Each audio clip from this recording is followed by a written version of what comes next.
Eu ontem, a minha esposa me doeu para a gente estar orando, a gente está orando pela família ontem.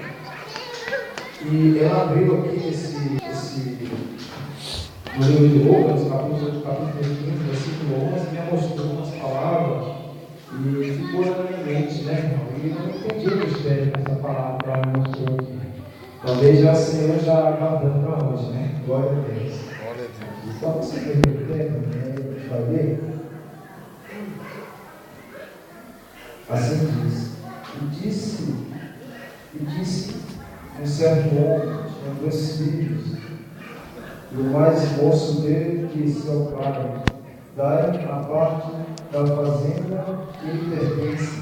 E ele repartiu, pois ele repartiu, pois eles, e ele repartiu por eles a fazenda. E eles irmãos pulassem aqui, não, que continua. E poucos dias depois, o filho mais novo, ajuntando tudo, partiu para uma terra longínqua, e ali desperdiçou a sua fazenda, vivendo dissolutamente. Aqui eu queria que os irmãos falassem mais um pouco à frente, no versículo 17, glória a Deus.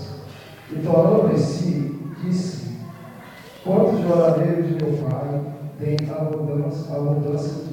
Quantos jornaleiros de meu pai têm abundância de pão, e eu aqui pereço de fome? Eu queria que os irmãos falassem no... Louvado seja Deus. Glória a Deus. Aleluia. Glória a Deus. E não só para ela, glória a Deus. Queridos irmãos, juntamente, disse 2 vezes comigo: